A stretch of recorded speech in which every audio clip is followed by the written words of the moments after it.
Today, I'm revealing 16 things broke people waste money on. Lunch every day. If you work, whether at home or in the office, you can seriously lose so much money to eating out for lunch every day. And yes, I understand that sometimes lunch is the best time to network with leaders or maybe your potential clients. But if you're buying lunch on most days just to hang out with the boys or the gals at the local Chipotle just to gossip about your managers, you are probably wasting precious dollars. And we all know, even fast food isn't even cheap anymore. So if you're spending $15 on lunch for 5 days a week, you are giving up $300 of your paycheck every month. When, of course, you could be more responsible and a little more proactive by packing a lunch at home, where you're now paying yourself an extra $300 a month that you could use towards other things that are more important to you. And before I go on, for this list I made, this is my opinion as someone that has coached hundreds of people. I've seen families struggle to save any cash at the end of the month, but it turns out they were actually just wasting a chunk of their cash on the items in this list. The impulse zone. We all know that area right before we check out of the grocery store or the retail store. You know, you're waiting in line and then something starts staring at you on the shelf, like those dang chocolate covered almonds or those scented candles you suddenly need. Or even worse, they got those fridges that line the checkout area and they're filled with your favorite beverages like Coke and Prime. So if you're trying to save more, you gotta just stick to what you plan on buying in store. Don't start adding these seemingly small charges to your order because they will add up. In-app/in-game purchases. There are two big reasons that broke people will end up spending a lot of money on games. Starting with the design, okay? Most of these phone games especially have grind mechanics, meaning you need to spend a lot of time to earn the currency of the game that you'll use later to unlock different stuff. So if you can just cut out the waiting time and use your real currency to buy in-game fake currency, you can unlock or upgrade your stuff a whole lot faster. The second reason can be found in the popular game Fortnite. Gamers be using their hard-earned money to buy skins. For the non-gamers out there, you've probably heard the term already, but it's just a cosmetic change to your character. It doesn't affect your gameplay, and it's totally fine to buy and invest into those hobbies if you're in a good place financially. But if you're struggling to pay off your debts, you better not be wasting your money on skins. And speaking of skin, gosh, this next one is adult websites. Okay, if you're spending money on OnlyFans or web performers or premium subscriptions to these pro websites, let's be real, this is a financial leak that we gotta stop ASAP. Because before you know it, you can end up spending hundreds, maybe even thousands on something that gives you absolutely nothing in return. But here's the thing, I understand there are a lot of people stuck in this cycle, and these platforms are designed to make you feel special, like you're getting exclusive access or a real personal connection. But at the end of the day, it is just a business model that keeps you paying. So instead of investing into fake online relationships, why not put that money towards real experiences with someone that can actually, add to your life? Like if you're going to simp over a person, might as well be a real person, not someone online trying to make a living off of you. Okay, for these next few items, let's dive into a few annoying expenses that target a select group of people. You might be in here. It's usually people who don't have a lot saved up or just aren't very educated on finances and the financial system. Bank maintenance fees. These usually exist with the big banks that most people, especially older people, still use, like Chase, Wells Fargo, or Bank of America. Basically, if a bank still has brick and mortar locations, like physical locations, they probably still will justify these kinds of fees. A maintenance fee is when they charge you around $15 a month just to have a bank account open with them, and they will only charge you this amount if you don't meet their minimum balance in that account. So if you have over $5,000 or whatever they ask, then you don't have to pay this annoying monthly maintenance fee, which honestly I think is so silly, because that means if you don't have enough money, they're going to take your money, which will further keep you under the required bank balance, so they'll take even more money. That's why the best way to avoid this is by always keeping a cushion of money in your accounts. Or just start banking with an online bank, because these places don't have a physical location to upkeep, and they're trying to win you over, so they'll usually drop these maintenance fees and have no minimum balance required in order to bring you to them. overdraft fees. So since we're talking about money wasters that prey on broke people, let's talk about the painful overdraft fee. Again, it's a silly concept that most big banks still use. Like if you don't have enough money to buy something, they allow you to still buy that thing. But they're going to just charge you an extra $30 because you don't have enough money. So ultimately, they're expecting you to pay them more money in addition because you didn't have enough money. It's all silliness, and once again, most of the newer online banks don't have this kind of fee.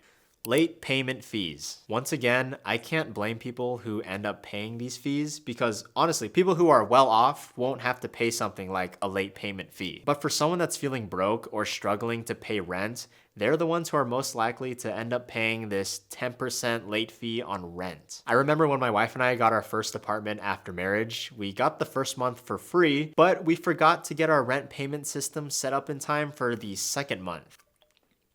So 3 days after the due date, we got notified that we had to pay a late payment fee. And man, that hurts. It was 10% of our rent. And so honestly, that was like the most useless $180 I've ever spent in my life. Like I could have wasted that $180 somewhere else on something I would have enjoyed, like a new tennis racket or maybe like a couple of bougie dinners. But no, we got absolutely nothing from this $180. It was just a fee to our apartment complex. And I even asked them like, hey, it's our second month here. Can we just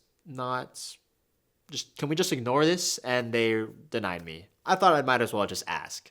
Airplane seat selection. If you're broke and you don't have some bodily issues that require you to do this, you don't need to be spending an extra $25 per seat to get a certain spot. You're all just gonna end up in the same place anyways. Usually my wife and I just make sure to check in as early as possible through our airline's app, like 24 hours before the flight, and they usually hook it up with good seats right next to each other. And even if they don't place our seats directly next to each other, I would just go up to the desk once we get to the gate and ask them to get seats next to each other. Or sometimes even ask someone to just switch seats with me, or just let the wife fly solo. Phone financing. If you can't afford that phone 100% in cash right now, don't buy it. Back in the old days, if you didn't have the money for something, then you couldn't buy that thing. And for an item that has so many other options available, you don't need to be going into debt for this thing. Credit card interest. I know many of you will hear this and think, well, duh, of course we're never paying credit card interest. And you're totally right. No one ever signs up for a credit card thinking, I'm gonna carry a balance on this thing and only make minimum payments so that I have to pay a ton of interest. Most people believe they are responsible and they will use this credit card just like they would a debit card. But if this was the reality, then why do 47% of adult credit card holders in the US carry a balance? Honestly, it's because people who get the credit card don't have an emergency fund and they low-key won't admit it, but they are relying on their credit card to be their emergency fund. So once something does happen, maybe they have a major car repair, they will end up using the credit card, which will put them into the cycle of debt. Because honestly, once you're there, looking at that small minimum payment looks way more doable than trying to have to pay for that entire car repair all at once. And once they get that feeling of, wow, that wasn't that bad at all, then the credit card starts being used to fund other things, like big vacations, the next car, and every other small emergency. So please just don't get caught up in the habit. Set up an automatic payment to pay off the entire statement balance of the credit card each month and create a zero-based budget so you don't end up overspending. BNPL, or Buy Now, Pay Later. We've all seen that little option when we're checking out online for easy payments of yada, yada, yada. I want you to avoid it, okay? Once again, if you can't buy something now, then don't buy it. To any parent out there, you try to teach your kids about patience and the fact that they can't have everything they want right now. So why should we excuse ourselves? New gear for hobbies we suck at. I want to make it clear. Of course, to get better at a hobby or a skill, you need to invest time, and in a lot of cases, you need to invest money into the proper training. Like last week, I tried jujitsu for the first time, and it's something I want to get into. But if you know anything about jujitsu classes, that could end up being an extra $200 spent each month in order to train and to take classes consistently. I'm going to be signing up for it this month, but I know that I don't need to go out and buy the fanciest gi right now or to get a new fancy duffel bag to hold all my gear starting off. Or if you think of my other hobby of tennis, it's more fun when you learn the proper form and get to know the movements and run some drills so that you can get the muscle memory to learn how to really play the game. That's why I would recommend for someone to pay for lessons from an expert starting off. But what I don't recommend to someone is to buy the newest, fanciest tennis racket or shoes that the pros wear. That stuff, that gear might up your game by like 1%,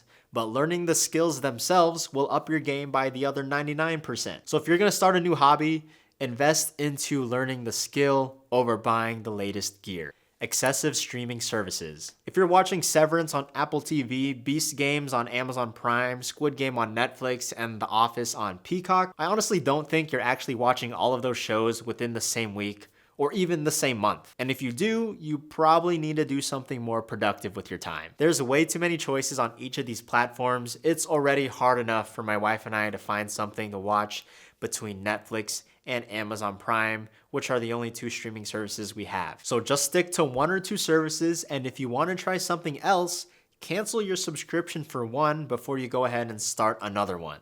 Rental car coverage when you don't need it. A lot of rental car companies will try to upsell you insurance coverage at the counter, and a lot of times they'll try to scare you into buying it. Like I remember when Ashley and I flew into Canada, we were renting a car, and the dude at the front was just like threatening us with the fact that these little pebbles on the road commonly hit cars' windshields.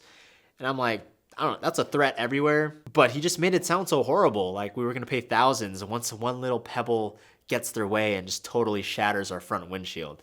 Thankfully, we declined because in many cases, you're already covered through your existing policies or through the programs that you might be a part of. For example, your credit card might have a program that already covers your rental insurance. Many major credit cards like Chase Sapphire Preferred offer free rental car insurance when you pay for the rental using that card.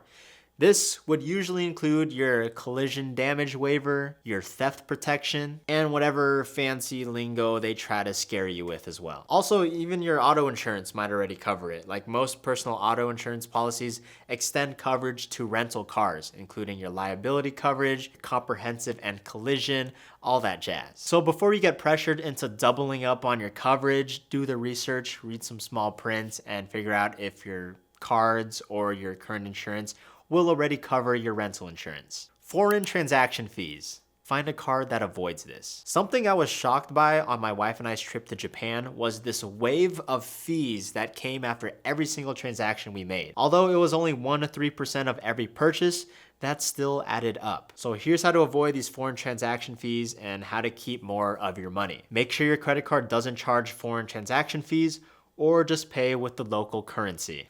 Status items. I think we all know what it looks like to be rich. Obviously, it's the nice houses, the luxury cars, the designer goods.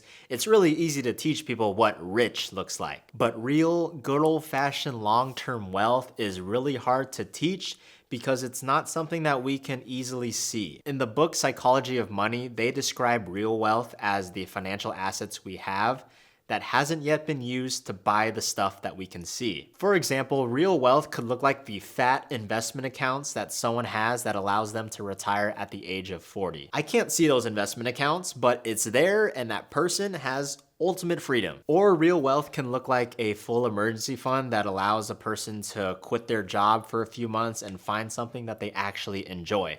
Once again, I can't see that emergency fund, but that person knows that they have so much more freedom as well. Or finally, real wealth could look like the passive income streams that a parent has given themselves, so now they have the time to watch their kids' sporting events and, whatever. That kind of time freedom isn't something that looks like stuff, but it's something that a person with that kind of wealth has. That's why most broke people will only see the rich status items that we all recognize. Status items look like that fancy Gucci bag, the BMW, and the huge house. But honestly, these items don't actually equate to wealth. A wealthy person could buy these status items and it's totally fine, but those items are not the wealth itself. So don't go and try to waste your money trying to look rich. Instead, use your time, your skills, and your money to become truly wealthy. And if you want to know what you should be doing with your paycheck so that you can become wealthy, you need to watch this next video. Give it a click and I'll see you guys over there. Peace.